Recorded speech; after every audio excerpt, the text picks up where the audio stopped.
Yeah, so we got to talk about Eric Adams and this situation with the Trump DOJ and the New York judge that wants to review the request to toss the charges related to quote unquote Eric Adams quid pro quo with the Trump administration. All right. So here's the thing, right? When it comes to the charged political environment, you got a lot of people coming from a bunch of different angles.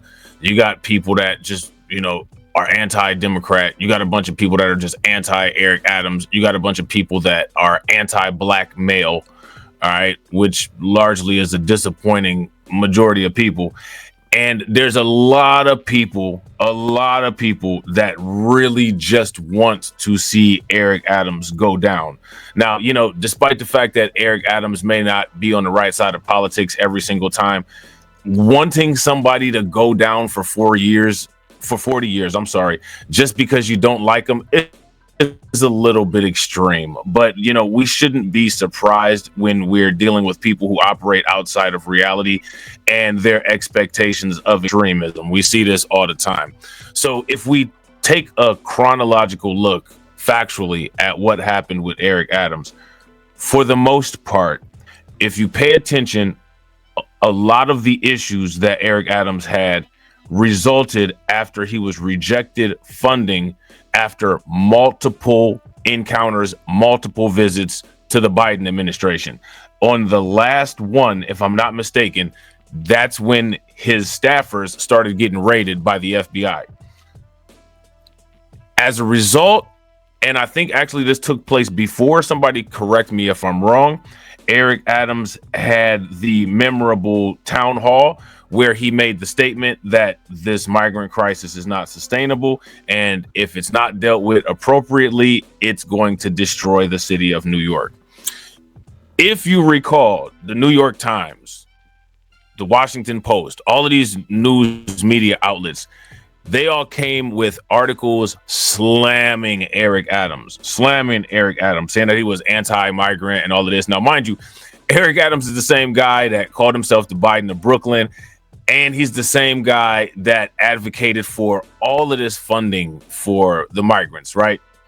However, at the same time, while this is going on, Eric Adams' administration attempted to get the right to stay law struck down or modified so that it didn't, include undocumented migrants.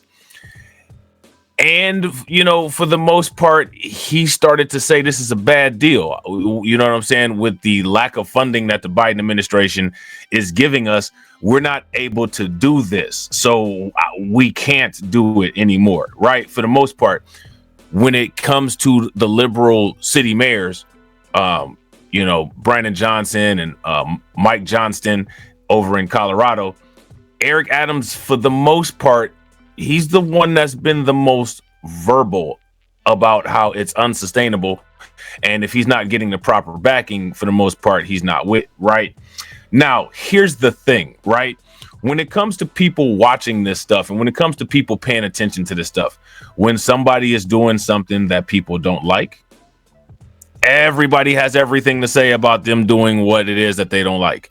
When they change course and start to do something that might seem to be a little bit more favorable or a little bit more sense making, none of it matters. None of it matters. The only thing that matters is what they said before that those people are emotionally attached to. So despite the fact that Eric Adams has become more conservative, even not really, right? But in appearance, he's become more conservative with his approach to the migrant crisis. The outrage economy doesn't care. Doesn't matter at all. The outrage economy is only focused on what it is that stimulated their emotion, which is the fact that they didn't like his politics before. Now that he's doing the politics correctly, or what they would think is a better deal, it doesn't matter. A lot of these people are cheering Kathy Hochul on to make the decision to remove Eric Adams, which is fascinating because once that happens, if that happens, you're going to end up with a Lori Lightfoot losing the mayoral race, Brandon Johnson in Chicago situation, because the contingency plan in New York City is a backup mayor who is further to the left, more liberal, which means more, open borders, more legitimate, right, than Eric Adams. But none of that matters. The only thing that matters is Eric Adams bad. We must deal with Eric Adams, despite the fact that he's changed course on things that are now parallel and in alignment with how we see things politically. Make it make sense. I don't think you can make it make sense. But we're going to take a look at this article here from the New York Post. And it says, Mayor Adams' lawyer insists no quid pro quo deal with Trump DOJ as judge punts on whether to toss corruption charges. Now, here's my question. I don't know how there can be quid pro quo when even in Eric Adams' cooperation with the Trump administration, he's still not being fully compliant. Eric Adams is not really with the collateral. He's all about getting the criminal migrants out of New York. But as far as the totality of migrants, he's not with that. He's still in support of providing all of the massive amounts of funding to the non-criminal migrants. So even in his approach to cooperation with Trump and Tom Homan, the facts are that Eric Adams is not 100% compliant, right? So being that he's not 100% compliant, imagine this. There's no situation, right, that's going on in New York to where the Trump administration would be at a power deficit to where they would have to even make a deal with Eric Adams. Eric Adams is the mayor of New York City. Trump is the president, and he has the backing of the federal government behind him. There's not a need for Trump to, make a quote unquote deal with Eric Adams. Eric Adams is doing all of this, in my opinion, because he's one of the first people on that side that came out and said that the migrant crisis is unsustainable as it is right now. And I think Eric Adams is doing this because he believes that the numbers of criminal migrants are high enough in New York City to where it would take off some of the budgetary pressure from, from the city's reserves. I don't understand how anybody could think that there's quid pro quo here. The only reason why people would think that there's quid pro quo here is if they listen to the media noise and if they listen to the people who just have this, irrational Eric Adams derangement syndrome and just really want to see this guy go down. If you look at how things have rolled out on a timeline, the assumption that Eric Adams did anything quid pro quo doesn't make any sense. Also, as far as the way that the Constitution is written and how it regards to immigration law, Trump doesn't need Eric Adams' cooperation. And Eric Adams' cooperation, it doesn't really hold any value because, as you can see with the ICE raids, if they wanted to go in and just do raids, they really don't need the mayor to help at all. They can just, send Border Patrol or send, the immigration police into any locality that they want to and remove those people that have federal detainers. That's their jurisdiction. They can do whatever they want for the most part. So there wouldn't even really, what is the benefit, that the Trump administration gets from stepping down to this level and dealing with Eric Adams? There's benefit. And if there's no benefit, then that means that there's no quid pro quo. You know what I'm saying? So now here it says embattled Mayor Eric Adams hasn't worked out a secret quid pro quo with President Trump's Department of Justice to kill his corruption case, his lawyer insisted Wednesday, as a Manhattan judge punted for now on whether to toss the charges. Attorney Alex Spiro offered to swear under oath that Adams hasn't worked out a bargain with the DOJ as a part of a deal that would allow the feds to re-indict him after November's mayoral election. I'm happy to raise my hand right now, Spiro said during a hearing in Manhattan federal court. Judge Hale Ho declined to rule immediately on Trump's DOJ bid to toss the bribery and wire fraud case with the strength of evidence for quote unquote national security reasons, including Adams' help implementing Trump's immigration agenda. Now, again, everybody keeps mentioning, quote unquote, Adams' help implementing Trump's immigration agenda. What has Eric Adams done materially that has significantly helped the Trump administration at all? I mean, the only thing that Eric Adams has really done is, he's talked to Tom Homan. You know what I'm saying? He's been on Fox a bunch of times. And aside from that, what has Eric Adams done that has significantly helped the Trump administration's immigration efforts? I mean, I haven't, Eric Adams, he's out in the public eye. You know what I'm saying? And as we know, Eric Adams has no issue putting on his police outfit and, being on the scene. Eric Adams haven't even put on his police outfit and been there, busting any criminal migrants. So what is Eric Adams doing besides just simply saying, I'm going to cooperate? Which, again, I don't understand how saying that I'm going to cooperate, I don't understand how that's quid pro quo. You know what I'm saying? If Brandon Johnson said, I'm going to cooperate, if Mike Johnston said, I'm going to cooperate, they wouldn't get anything. They have the option to cooperate or the option to not cooperate. Eric Adams took the option to cooperate, and Eric Adams isn't even fully cooperating. I'd say he's only really cooperating about 25%. I believe the only thing that Eric Adams has done is Eric Adams has said, yes, I'll give you access to the criminal migrants who are locked up in our jails, who are locked up in our prison, who's locked up in Rikers Island. Aside from that, I don't know what else Eric Adams is doing. Other places are allowing access to the prisons. If I'm not mistaken, Oklahoma is one of the places that's allowing access to the prisons, and they haven't gotten any type of reward. They haven't gotten any type of Scooby snack. They haven't gotten anything. So I don't know. Like there's no reward or any benefit for the Trump administration doing that. If there's no benefit, then there can't be any quid pro quo based on the definition of quid pro quo and how it applies to law. So now it says it's not in anyone's interest for this to drag on. I understand that, Ho said, but to exercise my discretion properly, I'm not going to shoot from my hip on the bench. Adams, who flashed a thumbs up to news cameras on his way in and out of the hearing, denied to the judge that he'd received any sort of quote unquote other agreement with Trump's DOJ, but said he wasn't concerned about the possibility of the feds reviving the case. I have not committed a crime and I don't see them bringing it back. I'm not afraid of that, he said in court. The hearing came days after acting Deputy Attorney General Emil Bove sent a stunning memo ordering the Manhattan U.S. Attorney's Office to drop Adams' case.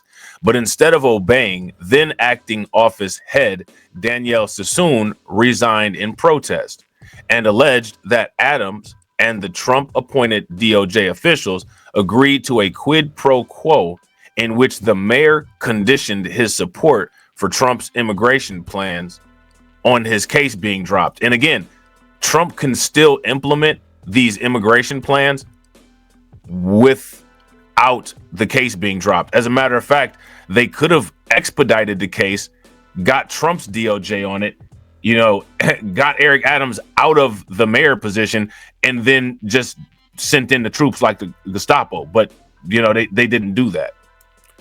The case's lead prosecutor resigned as well and blasted the government's plan to leave open the possibility of reviving the prosecution later as a dismissal with leverage gambit that keeps Adams beholden to Trump. And again, I don't what has Adams done that's beholden to Trump?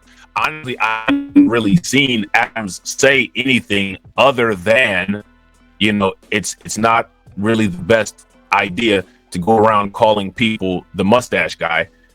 And he said, I don't have a problem with getting criminal migrants out of New York City, and I'll assist the Trump administration with that. I don't know what else has been done. What's the material thing that has changed hands that's been done between the Trump administration and the Adams, administration? This is really just, a bunch of smoke over words, if you ask me. And again, it's nice to speculate. It's entertaining to make jokes. But at the end of the day, if there's nothing material to present, unless you're really good at constructing evidence, it's going to make a very difficult case to sustain. You know what I'm saying? Adams also attended Trump's inauguration in January and has broken with other Big Apple Democrats by not speaking out against the president at all in recent months. And I mean, I don't. What is he supposed to say? I don't know what's Eric Adams supposed to say? What is anybody supposed to say? Just talk about Trump 24/7. I don't know what he's supposed to do.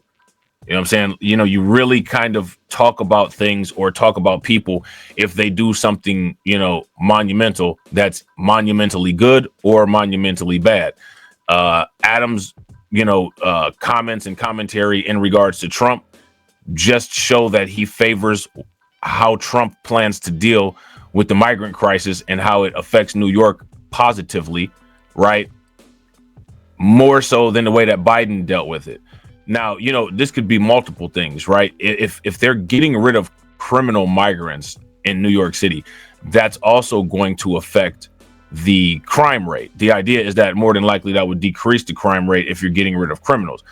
If Eric Adams is interested in a re-election bid, a decreased crime rate is going to help. It's going to be something positive that he can put on his resume. You know what I'm saying? So, I think that people are doing things multidimensionally, and people aren't looking at the situation in a multidimensional way. You know what I'm saying? You got a lot of multidimensional things going on and a lot of linear eyes on the situation. So that creates a lot of noise and misinterpretation. The DOJ's move to toss the case has led Democrats calling for Adams to resign or for Governor Hochul to oust him over his alleged Trump ties. And again, they want him ousted over allegations, right? You know what I'm saying? And again, if you watch the video of all the people surrounding Kathy Hochul, just pay very close attention to all the people who are running to Kathy Hochul to get Eric Adams removed. And these very same people are not advocating for Eric Adams to get due process of law. But these are the very same people that when something happens in the street or somebody unarmed gets deleted, the first thing that they say is they say that this individual had the due process taken away from them. While in the instance of when they want due process taken away from somebody, they will run to a Kathy Hochul unapologetically to do it. You know what I'm saying? Hochul spent Tuesday morning meeting with quote unquote key leaders at her Manhattan office to discuss possible next steps. Now, let me ask you guys this question. Who do you think the demographic of these quote unquote key leaders is? Let's run that down the line. Adams has pleaded not guilty to charges that he took $123,000 in travel perk bribes from Turkish nationals in exchange for fast-tracking the opening of the Turkish consulate building in Manhattan, despite safety concerns. Okay, so he pleaded not guilty. He hasn't made any kind of plea deal. Didn't make any type of deal with the Trump administration other than saying, I like how they plan on dealing with the criminal migrant situation. That's something that we definitely got to deal with. Eric Adams hasn't gone back on giving support to the non-criminal migrants. Eric Adams hasn't come out and said that he's quote unquote anti non-criminal migrant. None of this stuff has happened. None of this stuff has happened. And if you pay very close attention to the timeline is actually more consistent with the Trump DOJ's assumption that the Biden administration weaponized the DOJ against Eric Adams than it is about anything else. You know what I'm saying? So let me know what you guys think. Let me know what you guys' opinion is on this. If you guys agree with me or if you guys disagree with me, leave it in the comments. Let me know what you think. We will be following this situation closely. If you're not subscribed to the channel, make sure you hit the bell icon twice, smash the like button, share this video to your social media, and I will catch you all on the next video. All right, peace.